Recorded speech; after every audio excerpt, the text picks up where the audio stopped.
Hi hello, कसं काय भावांनो? मग बरं आहे ना? तर फायनली आमची जी ड्रीम होती, ड्रीम लडाख, ते फायनली आज पूर्ण होतं आहे.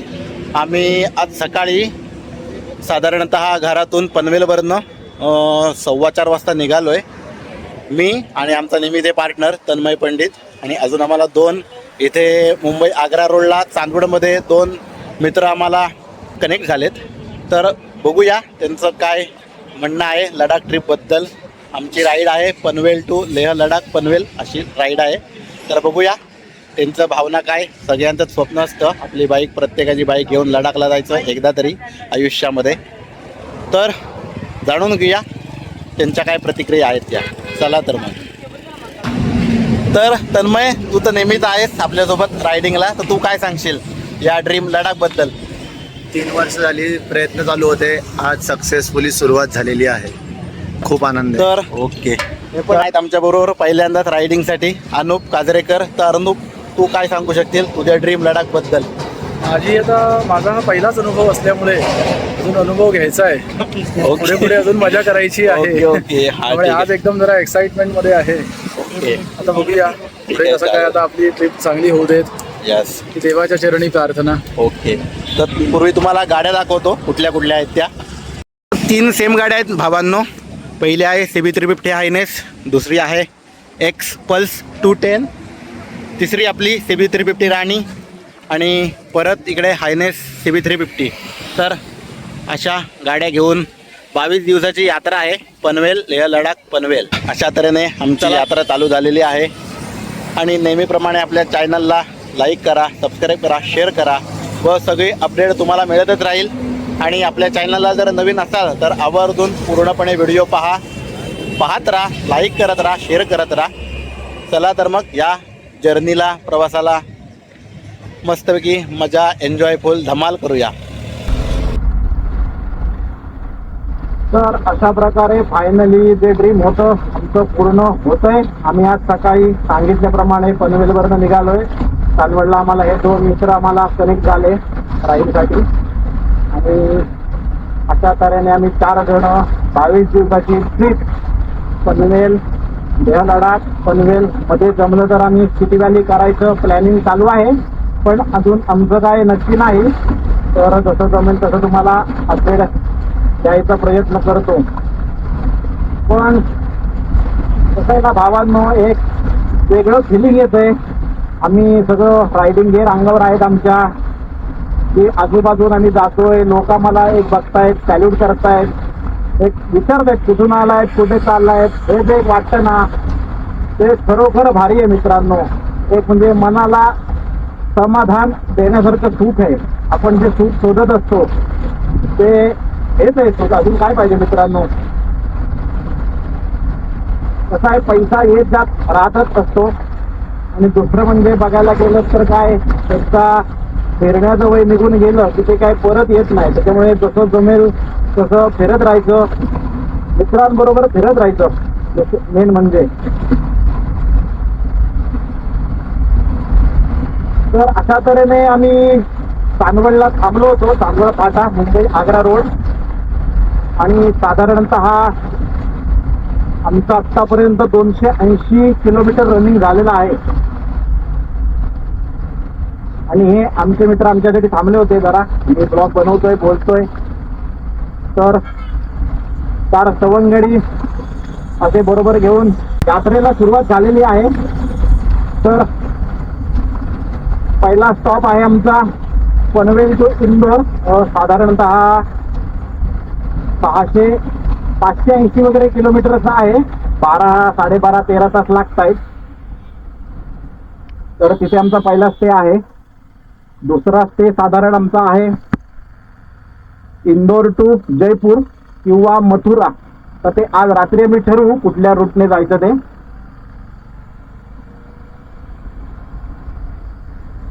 तर अशी यात्रेला सुरुवात भगवंताच्या कृपेने झालेलीच आहे. आणि हा प्रवास चांगला हो. तुमचे सुद्धा सगळ्यांचे आशीर्वाद आम्हाला मिळवत आणि या ट्रिपमध्ये कोणाच्याच म्हणजे जे जात आहेत आम्ही सुद्धा जातच आहोत किंवा अन्य सुद्धा बाईकवर जाणारे आहेत, लेडीज आहेत, जेंट्स आहेत, त्यांना सुद्धा काही प्रॉब्लेम येऊ देऊ नको. सगळ्यांना व्यवस्थित तिकडे पेट्रोलला काही प्रॉब्लेम येऊ देऊ नको आणि आमच्या सुद्धा बाईकला काही प्रॉब्लेम येऊ दे नको. सगळ्यांनी बाईक व्यवस्थित सर्व्हिसिंग करून घेतलेल्या आहेतच. आणि आम्ही इतके फिरलोय बाईकवरनं आता, म्हणजे आमच्या सध्या महाराष्ट्रात भरपूर राईड झाले आहेत. त्याच्यामुळे आम्हाला राईडचा तसा अनुभव आहे. पण काय जे ड्रीम आहे ना लडाख, तिथे गेल्याशिवाय जो अनुभव मिळतो बाईकचा, की ऑफ रोडिंग आहे, बर्फात गाडी चालवायची आहे आणि रस्त्यावर नाहीत, म्हणजे खड्डे आहेत, रस्ते नाहीच आहेत तिकडे. काय काय ठिकाणी हानले म्हणा, डेमचोक म्हणा किंवा काजा, कारू, चंद्रताल वगैरे रोड नाहीच आहेत. अशीच चालवायचे, म्हणजे असेच बनलेले रोड आहेत ते पूर्वीपासून. पण आता सरकार हळूहळू तिकडे लक्ष देतंय, रोड चांगले करतायत, म्हणजे ऑलमोस्ट 90% रोड झालेलेच आहेत. त्यामुळे आम्हाला तसं ऑफ रोडिंग कमी भेटेल. तिकडे गाडी चालवायला जी मजा आहे ती अख्ख्या भारतामध्ये कुठेच येत नाही. जी उत्तराखंडामध्ये आपण जी बाईक चालवतो तशी बाईक चालवायला कुठेच मजा येत नाही, कोकणात सुद्धा नाही मित्रांनो. साधा सुद्धा कोकणातला मुलगा तिकून मुंबईत आला, स्वतःच्या जीवावर बाईक घेतली आणि आज तो मुलगा लडाखला चाललाय. एक वेगळं फिलिंग आहे, म्हणजे तुम्हाला सांगू पण शकत नाही मी, इतकं भारी वाटतंय मला. आणि माझ्यासोबत हे 4 रायडर आमचे मित्रच आहेत. ते सुद्धा विचारलं मी आमचं जेव्हा ठरलं, कारण तुम्हाला मागच्या वेळी बोललो होतो तिरुपतीला जाताना, आमचं मागच्या वेळेचं ॲक्च्युली पेलगामवाला झाल्यामुळे आम्ही रद्द केलं लडाख ट्रिप. 2 जण होतो पण शेवटी 2 जण जाण्यात काही मजा नाही आहे. मग शेवटी या वेळेला परत आम्ही प्लॅन केला डिसेंबर जानेवारीमध्ये, की या वेळेला जायचं निश्चित करू, कसं काय होतंय बघू. आणि 1 महिना जादा सुद्धा मिळाला, त्यामुळे म्हणजे प्लॅनिंग आमचं चालूच होतं. आणि मग या 2 मित्रांना मी विचारलं, बाबा तुम्ही येत आहे का, कसं काय तुम्हाला जमेल, घरची कंडिशन वगैरे काय, तुम्हाला सोडतील नाही सोडतील. पण एवढं त्यांना विचारलं, ते म्हटलं तुम्हाला आम्ही काही दिवसात सांगतो, आणि त्यांनी काही दिवसात मला कळवलं की येतो म्हणून. तर धन्यवाद अनुप व शौनक, तुम्हाला खूप खूप धन्यवाद. तुम्ही आमच्या बरोबर आलात, त्याच्यामुळे तुम्हाला पण खूप खूप धन्यवाद. आणि प्लॅन फिक्स झाला आणि आजच्या डेटला आम्ही निघालो. थोडं इकडे तिकडे झालं, पहिली 13 तारीख 10 तारीख अशी ठरली होती, 10 जून, मग 13 जून झाली. मग शेवटी फिक्स केलं की 18 जूनला निघायचंच. त्याप्रमाणे आज आम्ही निघालोय. बाकीचं तुम्हाला तर मी सगळं सांगितलेलं आहेच, आणि तुम्हाला अपडेट सुद्धा मी देतच राहीन. तिकडे लेह लडाखला गेल्यावर कितपत काय पाऊस, पाणी, बर्फ किंवा रस्त्याची काय माहिती आहे ती. फक्त माझी तुम्हाला नम्रपणे विनंती आहे, ब्लॉग पूर्णपणे पहा, म्हणजे सर्व अपडेट तुम्हाला मिळत राहीलच. एवढा मोठा ब्लॉग बघायचा सगळ्यांनाच कंटाळा येतो, पण जे बाईक राईडवाले आहेत किंवा राईडला जातात किंवा नवनवीन बाईक घेतात,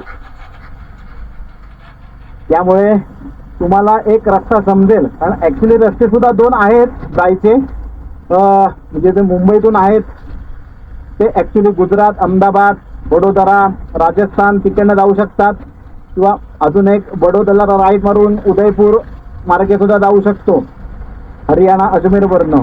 तिथे सगळे रोड सोनीपत त्या जंक्शनला एकत्र येतात. हे सगळे रोड इकडनं पुण्यातून जे जाणारे आहेत, मुंबईतून जाणारे आहेत, त्या सगळ्यांना सोनीपत जंक्शनला ते एकत्र रोड येतात तिथे. पण आम्ही तो रोड निवडला नाही, कारण ॲक्च्युली आम्ही आधी 4-5 महिन्यापूर्वी गेलो होतो तिकडे.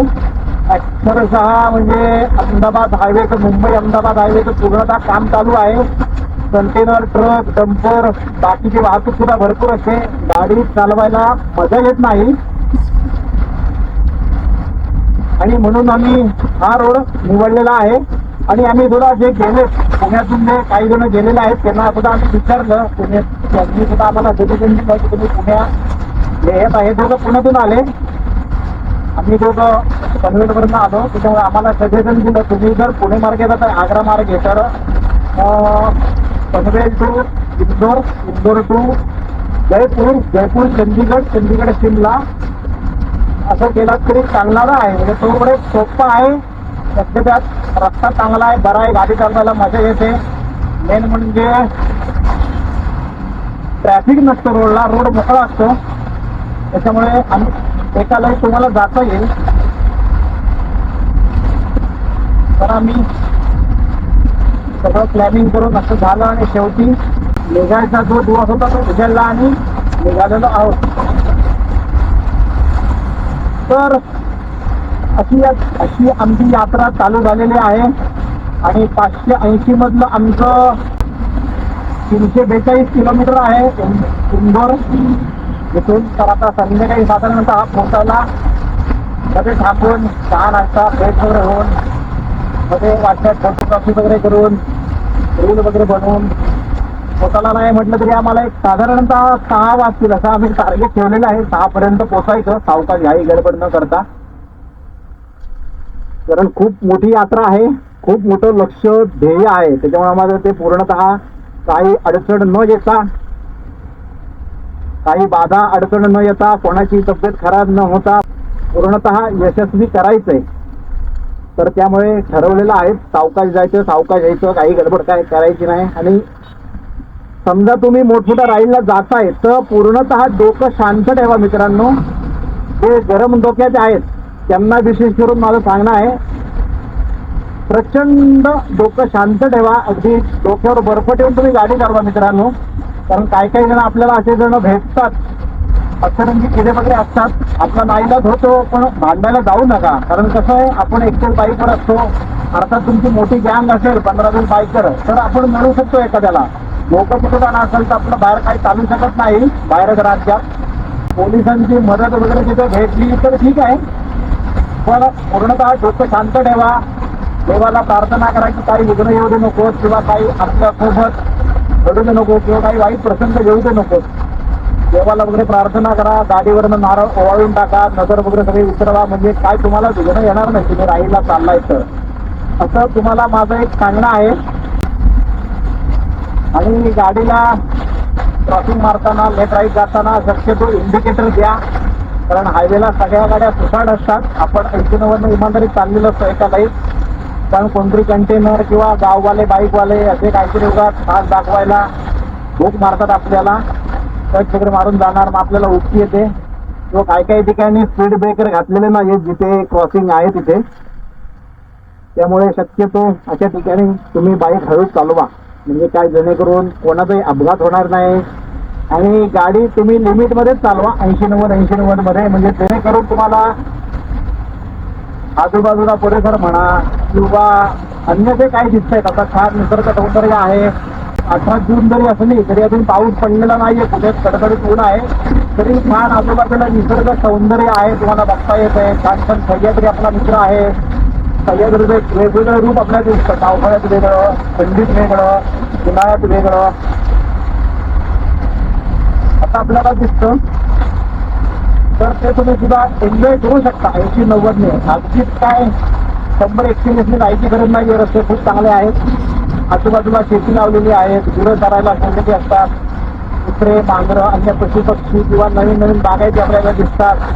तर हे सगळं तुम्ही एन्जॉय करत जाऊ शकता. म्हणजे जेणेकरून बाईक 8-10 तास आपण बाईक चालवणार, 12 तास बाईक चालवणार, कंटाळा येत नाही आपल्याला. असं वेगवेगळं अगदी कंटाळाला तर आपण गाणी ऐकत असतो, म्युझिक ऐकत असतो, तुमच्याशी गप्पा पण मारत असतो मध्ये मध्ये, असं होत असतं. त्यामुळे सावकाश जा, सुखरूप जा. म्हणजे सर्वांचाच प्रवास चांगला होईल. आपल्यामुळे कोणाला त्रास नाही होणार. आता कोणामुळे आपल्याला त्रास झाला तर ते शेवटी आपलं नशीबच आहे. कारण घरी आपले सगळेच जण वाट बघत असतात. आई बाबा, बायको असेल तर बायको, मुलं असतील तर मुलं. आता आमच्यासोबत एक मित्र आहे आमचा, त्याला एक 7 वर्षाची मुलगी आहे. तर तो खरोखर म्हणजे अर्थात त्याच्या घरी आई बाबा आहेत सांभाळायला. जॉईंट फॅमिली असल्यामुळे त्याला काही प्रश्न नाही. पण त्याला खरोखर मित्राला सॅल्यूट आहे. आणि तिच्या आमच्या वहिनीला सुद्धा, तिच्या घरबाबत सुद्धा सॅल्यूट आहे की तिने सोडलं. नाही तर लग्न झाल्यावर शक्यतो काही म्हणून त्या बायका थोडंच फिरायला म्हणजे त्याचं पण देतात. पण तसं नाहीये. तर धन्यवाद वहिनी तुला सुद्धा. तू हा जर व्हिडिओ माझा ब्लॉग बदल असतील तर तुला सुद्धा धन्यवाद. खूप खूप आमच्या सुद्धा राणी खरगांना मनापासून धन्यवाद. अजून आमच्या एका मित्राचं लग्न, 2 मित्रांची लग्न होईल, ते जरा लहान आहेत, पण पुढे ते आम्हाला काय त्यांचा सुद्धा त्रास होणार नाही ते देखील आमच्यासोबत.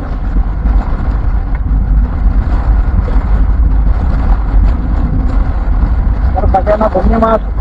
ब्लॉग बघत राहा, शेअर करत राहा, माहिती घेत राहा. व्हिडिओ कसे होत आहे ते मला कमेंटमध्ये सांगा. म्हणजे काय कमी जास्त काय होत असेल तर मला अजून नवीन नवीन काहीतरी शिकता येईल तुमच्याकडनं आणि मला समजेल सुद्धा. असं तर खूप सुंदरसा रोड, खूप सुंदर हवा, खूप सुंदर क्लायमेट सुद्धा आहे. म्हणजे सध्या पावसाळ्याचे दिवस आहे पण पाऊस अजून चालू झाला नाहीये. सगळे म्हणतात यावरही पाऊस 1 महिना जादा असल्यामुळे तिला आहे. पण तिकडे तसं गरम अजून होत नाही, कारण साधारणतः 11:30 व्हायला आले रस्ता. पण अजून तसा काय आम्हाला त्रास जाणवत नाही गरमीचा. असं अक्षरशः भाजायला होतं. जस्ट आत्ता आम्ही मालेगाव क्रॉस केलंय, पण अजून तशी जाणवायला अजून सुरुवात झाली नाहीये. त्याच्यामुळे अजून तरी काही कंटाळा आलेला नाहीये.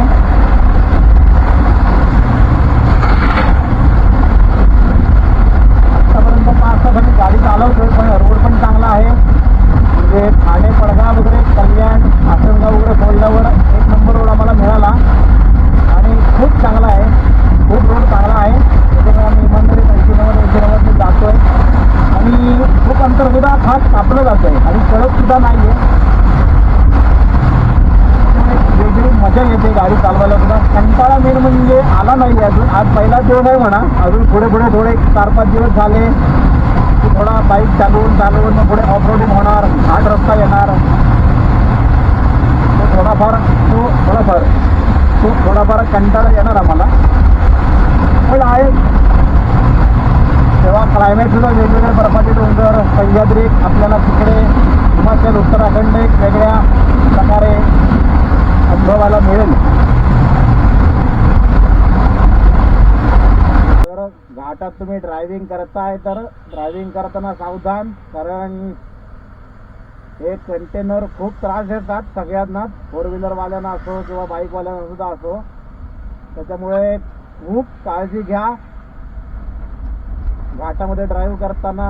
आणि दुसरं म्हणजे सांगायचं असं की पाणी भरपूर प्या, लिक्विड ठेवा जेव्हा तुम्ही लांब प्रवासाला जाताय घरातून. साधारणतः 10 दिवसाची राईड असेल, 5 दिवसाची असेल, पावसात वगैरे असेल तर काय प्रॉब्लेम नाही आपल्याला, किंवा थंडीमध्ये असेल तरी राईडचा काय प्रॉब्लेम होत नाही. थंडी खूप असेल त्याच्यामुळे आपल्याला काहीतरी बॉडीमध्ये हीट घ्यावं लागतं. मग काही चहा म्हणा, कॉफी म्हणा, असं काहीतरी पित राहावं लागतं. पण जेव्हा तुम्ही उन्हाळ्यात, मे महिन्यात वगैरे राईडला जाताय तर पाणी भरपूर प्या. कमीत कमी 4 ते 5 लिटर पाणी पितच राहा तुम्ही. दुसरं म्हणजे ताक पिया, उसाचा रस घ्या मध्ये मध्ये. एनर्जी काहीतरी राहायला पाहिजे. कॅलरीज आपल्याला लागत असतात आणि कॅलरीज पण लागतात, प्रोटीन पण लागतं, सगळं लागत असतं. कॅलरीज बर्न होत असतात आपले. त्याच्यामुळे काहीतरी कॅलरीजचं प्रमाण थोडंफार शरीरामध्ये पाहिजे ड्राईव्ह करताना, उन्हाळ्यात तरी. त्यामुळे एनर्जी काहीतरी ड्रिंक ठेवा किंवा शेंगदाणा चिक्की, एनर्जीची चिक्की वगैरे जे मिळतात, प्रोटीन बार, असं तुम्ही काहीतरी ठेवून द्या. 2-2 तासाला पाणी पित राहा, जेणेकरून पोट साफ राहील, थकवा येणार नाही. आणि ड्राईव्ह करताना मुळात झोपसुद्धा येणार नाही तुम्हाला, याची काळजी घ्या. बाकी प्रवास चांगला होतो, रस्ता पण छान आहे, तुम्हाला समोर दिसतो आहेतच. मुंबई आग्रा मध्ये मध्ये काम चालू आहे मित्रांनो. आणि एक क्रॉसिंगला थोडा प्रॉब्लेम येतोय आम्हाला सुद्धा, कारण काय मध्ये मध्ये काही किलोमीटर अंतरावर आहे, मध्ये लगेच आहे. त्याच्यामुळे काय काय वेळेला पटकन लक्षात येत नाही. तरी आमचे पार्टनर थोडं काम चालू असल्यामुळे थोडंफार मागे पुढे झालं होतं, पण आता सगळे बरोबर आहेत. आणि तुम्ही समजा 10-12 जण जात आहे, 15 जण जात आहे, तर एका स्पीडने जा. पुढचा जो गाडी चालवतोय आरशात त्याला मागचा दिसला पाहिजे, त्याच्या मागच्याला तो आरशात दिसला पाहिजे, असं तुम्ही नियोजन करून ड्राईव्ह करा. म्हणजे कसं कोण चुकणार नाही, मुकणार नाही किंवा इकडे तिकडे होणार नाही. मग परत थांबा, वेळ जातो सगळ्याच गोष्टीसाठी. जिथे वेळ द्यायला पाहिजे आपण तिथे देत नाही आणि नको तिथे काहीतरी टाईमपास करत बसतो. त्यामुळे आलोय ती मजा सोडून बाकीचा टाईमपास होतो. असं काही वेळेला होतं, ते होऊ नये हे एक म्हणून तुम्हाला सजेशन सांगतोय मी. आत्ता साधारण वाजलेत 3:30 झालेत. अजून आम्हाला 2 ते 2.5 तासाचा प्रवास बाकी आहे. आणि संध्याकाळी साधारणतः 5:30 म्हटलं होतं, पण आता 6, 6:30 किंवा 7 सुद्धा होतील पोचायला. बघूया कितपत वेळ लागतोय. मध्ये थोडं रस्त्याचं सुद्धा मध्ये खूप प्रमाणात काम चालू आहे, त्यामुळे थोडासा वेळ जास्त लागेल. बाकी समोर तुम्ही निसर्ग सौंदर्य बघताय, सुकाट पडलेले डोंगर, आपला सह्याद्री. पाऊस अजून पडत नाही इकडे सुद्धा, त्यामुळे डोंगर आपल्याला सगळे सुकलेले दिसत आहेत. हायनेस CV350 त्यांनी मस्त केलाय जोगाड. व्हायटरचे सेट टाकले, 72 लिटर सगळं सामान त्यात बसवलंय. त्यामुळे ती बॉडीला अशी ही बाईक दिसताना ना मस्तपैकी छान अशी बलकी दिसते बघायला. आणि बाकीचं छान रायडिंगचं सगळं पूर्ण गिअर असतातच, त्यामुळे सगळे आम्ही 4 जण जातो, त्यामुळे लोक कशी एक झपाझप बघत राहतात आमच्याकडे छानपैकी. मजा आहे पुरा. आणि क्रॉसिंग करताय ना तुम्ही तर त्याचं लक्ष द्या, कारण गाववाले असे झपकन मध्ये येतात, त्याच्यामुळे अंदाज घ्या, क्रॉसिंग करा, गाडीचा स्पीड कमी करा. बाकी काही टेन्शन नाही रस्त्याला. आम्हाला सुद्धा गाड्या खूप चांगली साथ देत आहेत, आत्तापर्यंत दिल्या आहेत, पुढे पण देतील अशी आशा करतो. ॲव्हरेज पण छान देते आपली हायनेस CV350 राणी. 39 ॲव्हरेज पडले, जरा रस्ता मध्ये खराब आहे. आणि हे असे कंटेनर, डंपर, ट्रक थोडे नडवतात, त्याच्यामुळे स्पीड थोडा कमी जास्त होतो. आजचा प्रवास झाला की उद्या थोडा गाड्या आम्ही अदलाबदली करायचा प्लॅन करतोय. म्हणजे ती हायनेसच आहेत, त्याच्यामुळे ती काही चालवण्यात मजा नाही आहे. एक्सपल 210 मला चालवून बघायचे, त्याचा काय आहे तर तुम्हाला रिझल्ट मी सांगेनच. किंवा गाडी कशी आहे लॉंग रूटला, सस्पेन्शन कसं आहे तिचं, त्याच्यामुळे ते बघायचं आहे. आता ते उद्या चालवल्यावर तुम्हाला मी सांगेन तिचा रिझल्ट कसा आहे तो.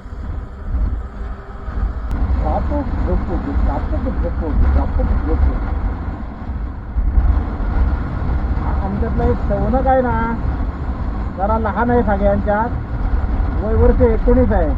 पहिल्यांदा जेवढा राईडला आलाय, पण असं दाखवतो एक्सपिरियन्स की जसं काही माझ्या आत्तापर्यंत भारत भ्रमंती झाले अशी बाईक चालवत आहे आमच्या सगळ्यात आहे एक पोरगा. नुसता 130. आम्ही आपल्या इमानदारी सावकाश चालवतोय 80-90. याला मोकाट रोड दिसला ना, हा नुसता पळवतोय. हो बाबांनो, फायनली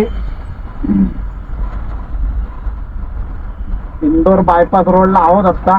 म्हणजे इंदोर सिटी एका साईडला आहे, इंदोर बायपास मध्ये आता आम्ही आहोत. अखेर 14-14.5 तासानंतर आम्ही सुखरूप पोचलो. तर आता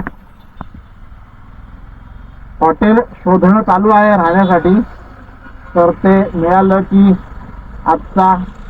आजची राईड इथे समाप्त होणार, आराम वगैरे करणार.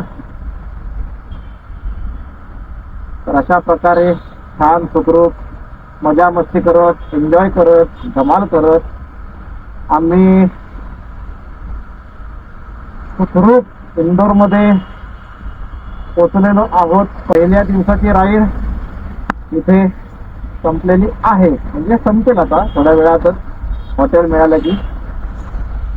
तर खूप मजा आली या प्रवासाला. रोड पण चांगला होता, गाडी चालवायला सुद्धा खूप मजा आली. वाटेत जरा नवनवीन लोक भेटले, चौकशी केली नेहमीप्रमाणेच. आम्हाला सुद्धा खूप बरं वाटलं. आणि थोडासा हलकासा पाऊस पडून गेल्यामुळे थोडासा गारवा आहे आणि थोडं पॉल्युशन सुद्धा कमी झालंय हवेतलं.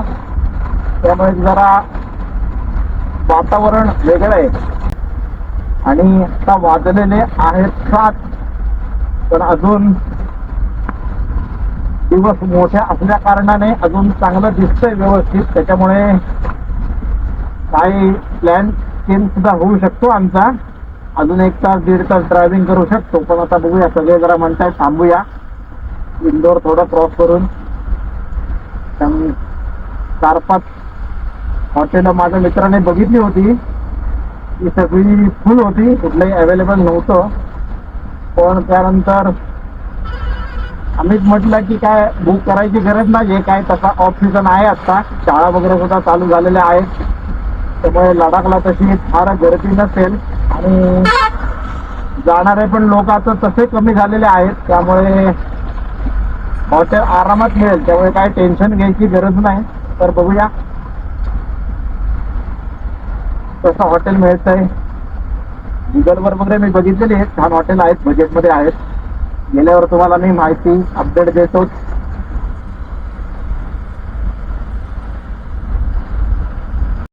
तर मित्रांनो, अशा प्रकारे फायनली इंदोरच्या पुढे एक छोटंसं गाव आहे, त्या गावामध्ये मला हॉटेल मिळालं. सगळं सामान वगैरे आणून ठेवलं, फ्रेश वगैरे झालो आणि छानपैकी रूम आहे, छोटी आहे पण छान आहे, AC वगैरे आहे. तर तुम्हाला दाखवतो, माझ्या मागे सगळेजण बसलेत. छानपैकी रूम, रायडर सगळे दमलेले आहेत, थकून एकदा ते बसलेत, पाठ टेकवलेली आहे. तर अशी छान प्रकारे सुंदर अशी छोटीशी रूम. तर आजचा पहिला दिवस, पहिली राईड तीच संपली. उद्याच्या भागात पुन्हा भेटूया. तोपर्यंत टाटा, बाय बाय, जय महाराष्ट्र.